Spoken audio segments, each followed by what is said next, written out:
प्यारे बहनों और भाइयों, मेरा नमस्कार स्वीकार हो। देखिए, आज हम आपके लिए बता रहे हैं कि मनुष्य को तीन चीज़ हमें ईश्वर कृपा के बगैर मिलना असंभव है। तो देखिए, वो तीन वस्तुएं कौन सी हैं जो भगवत कृपा पर आधारित हैं। तो देखिए, मनुष्य या मानव बनना और महापुरुषों का संग और मुक्ति की इच्छा, ये तीन चीज़ें बगैर ईश्वर कृपा के या अनुग्रह के हमें प्राप्त नहीं होती हैं। मनुष्य जन्म में भी आप सोच लीजिए। तो देखिए, मनुष्य तो सभी कहलाते हैं, किंतु मनुष्य तब अर्थात मानवता का गुण सभी में नहीं होता है। मानवता के लिए जिन श्रेष्ठ गुणों की आवश्यकता होती है वह ईश्वर अनुग्रह से आता है और उसकी कृपा होती है तब आता है। जब व्यक्ति दिव्य गुणों से संपन्न होता है तभी वह सभी या सही अर्थों में मानव बनने का अधिकारी होता है। इसी प्रकार मुक्ति की इच्छा भी हर व्यक्ति में जागृत नहीं होती है। उसे महापुरुषों का संग ही प्राप्त होता नहीं होता है। यानी कहने का मतलब यह है कि इसी प्रकार मुक्ति की इच्छा भी हर व्यक्ति में जागृत नहीं होती है, ना उसे महापुरुषों का संग प्राप्त होता है। काय से प्राप्त होता है? ईश्वर कृपा से। बगैर ईश्वर कृपा के आप इनको प्राप्त नहीं कर सकते। ये तीनों चीज़ें जो है दूसरों पर आधारित है, ईश्वर पर आधारित है। ये तीनों ईश्वर कृपा से ही प्राप्त होते, अन्यथा दुर्लभ है। यदि किसी प्रकार दुर्लभ मनुष्य जन्म को पाकर, जिसमें भी श्रुति सिद्धांत का ज्ञान होता है, और मानव पाकर जो मूढ़ बुद्धि अपनी आत्मा की मुक्ति के लिए नहीं प्रयत्न करता है, वह निश्चय ही आत्मघाती होता है। असत में आशा रखने के कारण अपने को नष्ट करता है।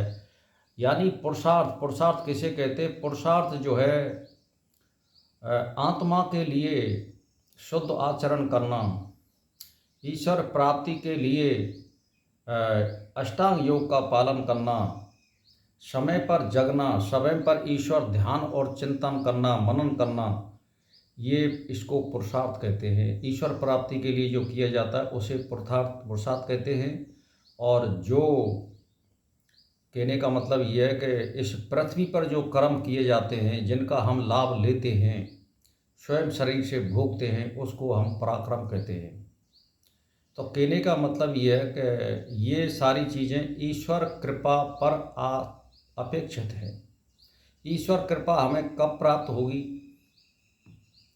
जब हम बहुत लगन से, मन से और बहुत तीव्र इच्छा प्रकट होगी और दिनों रात हम उसी में रमण करेंगे, तब हमें ईश्वर इच्छा जागृत होती है। और वो एक ऐसा प्रेम होता है कि उस मनुष्य को कुछ नहीं दिखता है जो मुक्ति की ओर जाना चाहता है। वो दिनों रात उसी में रमण करता है और उसको एक,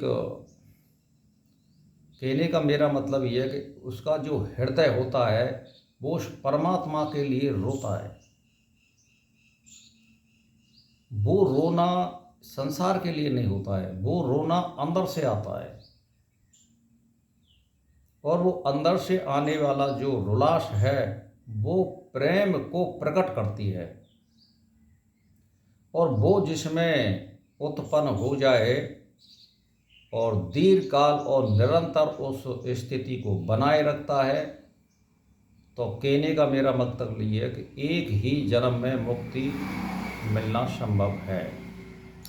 क्योंकि तीव्र इच्छा से ईश्वर की प्राप्ति के लिए जो की जाती है, और कोई वस्तु की जिसको इच्छा नहीं होती है, उसके सारे कर्म यानी खत्म हो जाते हैं, पाप खत्म हो जाते हैं, वो निर्मल हो जाता है, आत्म शुद्धि हो जाती है, चित्त वृत्ति निरोध हो जाता है।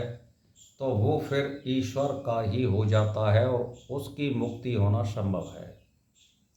तो भाई और बहनों, सबसे पहले हमें मानव बनना है।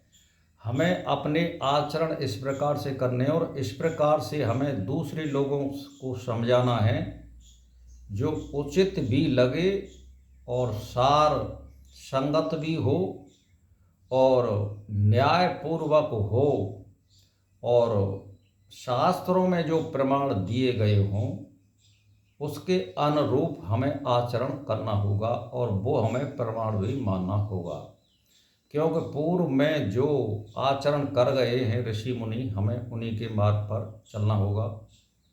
तो भाई और बहनों, मेरा इसी के साथ नमस्कार स्वीकार हो।